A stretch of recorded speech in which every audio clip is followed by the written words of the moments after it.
we have the highest debt on record so far. The issue of the interest rate rising to the historic level of 5.7%. At 5%, not even 5.7, but at 5%, we're looking at $1.5 trillion of annual interest expenses on $30 trillion of debt, assuming, of course, by that point, debt is still at $30 trillion. So could we afford that $1.5 trillion? And we have $3.5 trillion of tax revenues every year. So about half our tax revenues would go to interest expenses. Yeah, for the early part of the question. So again, the debt ceiling is about funding that's already been allocated. And so the kind of the real question has to be directed to, can we afford further stimulus? Can we afford these kind of structural budget deficits that we have? And so those are kind of two separate debates, because one is about kind of fixing forward spending patterns, and the other one is about paying for previously allocated funding patterns. But going to the bulk of the question, the short answer is no. Basically, at $30 trillion in debt, 5% interest rates, as you pointed out, that would be $1.5 trillion in interest payments, which is a very large percentage of both GDP and specifically of government revenues and government spending. Now, there's a couple nuances there, because that refers to the average of debt outstanding. And so that would include, from the federal government, that would include short-term like T-bills, as well as that longer-term debt. And so that would depend on basically some of those long-term low interest rates have already been locked in.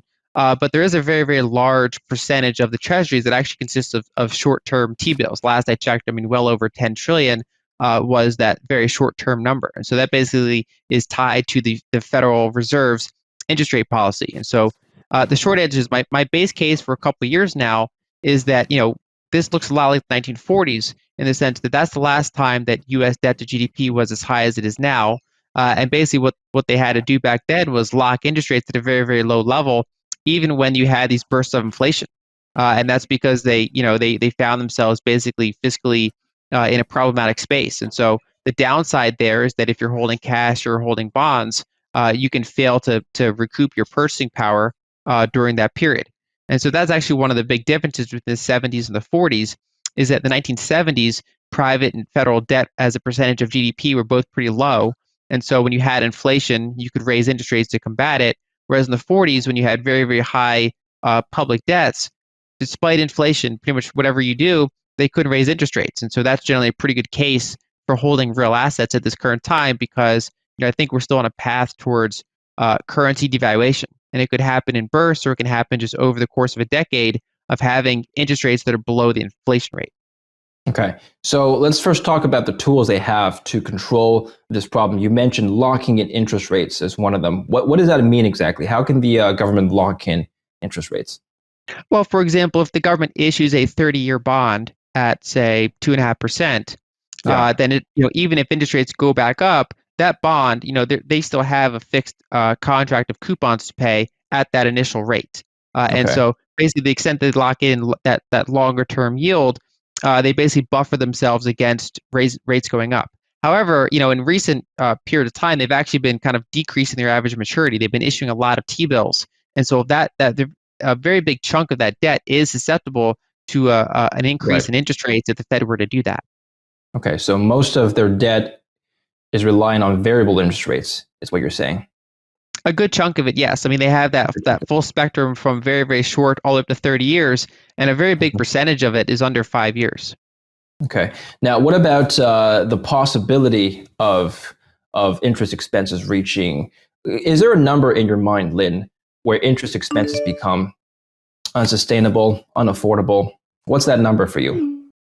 Well, once you would see kind of average treasuries getting up to maybe 3% or so, that'd become pretty fiscally kind of impossible. And I would actually already say at that point, at where we are now with both the United States and as well as some other developed countries, debt as a percentage of GDP pretty much almost mathematically can't be kind of serviced in real terms, meaning that we're in an environment where most paths kind of point towards currency devaluation, and so that could take the form of, say, interest rates being 3% while inflation is 6%, or it could take the form of interest rates being 1% while inflation is 3 or 4%. And so there's a couple different kind of ways that could look like, but they all involve pretty much having these persistent periods of negative real yields, which is, again, that's a problem for pensioners, challenging environment for banks, and just challenging for any saver or bondholder.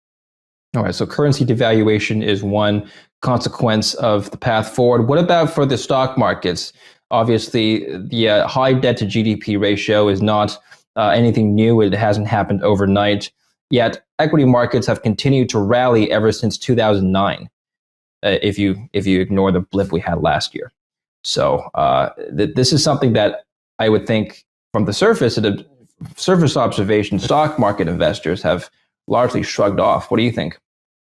So in the 1970s, inflation was very, very bad for stocks because interest rates went up very quickly to combat that. And so when you have higher interest rates, you basically have you have to Right. adjust your equity risk premium accordingly and pay lower valuations for stocks. Now the 1940s were different because despite inflation, they did not raise interest rates, and so stocks actually did pretty well in that decade from their initial lows around 1942. The difference now, though, is that stocks are going into this period of very, very high valuations, whereas back then they were very cheap. And so, the short of it is that it partially depends on what levers they're going to do. So if you just kind of run a massive deficit, keep interest rates below the inflation rate, do big currency devaluation, then equities can ironically do pretty okay, at least Yeah. in nominal terms. They can kind of, maybe have a mixed outcome in real terms, do okay in nominal terms. Now, if on the other hand, that the government starts to kind of try to rein in this deficit issue, and they start to say raise tax rates on corporations, or they pull other levers, that could start putting serious downward pressure on equities if they decide to go that route. And so that's investors are watching big tech for regulation or tax changes there, as well as the idea of kind of a global corporate minimum tax. That sort of thing Sure. should be on investors' radar.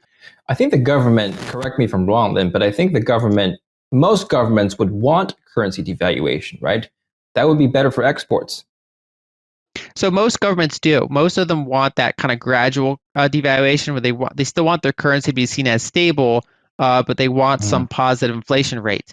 Now, so far, I mean, during the kind of the path of the previous decades, the United States has not really played that currency devaluation game at the rate that others have, in the sense that when you have countries like Switzerland, for example, purposely devaluing their currency as much as possible to kind of counteract the fact that it would otherwise strengthen quite a bit because they're running very, very large current account surpluses.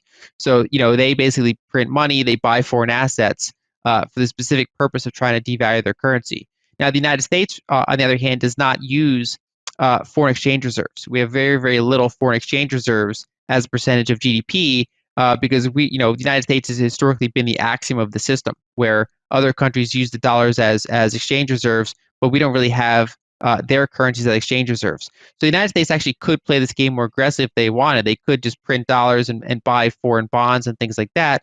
But so far, they've not done that. And so that's mostly been a game that China's played, Switzerland's played, a number of these other countries have played. Now, again, it's one of those things where if you're an exporter, then yes, you benefit very much from currency devaluation. Whereas if you're a consumer or a holder in that currency, those are the ones that get hurt. So basically, politicians have to kind of balance those different groups and who they're trying to please at any given time.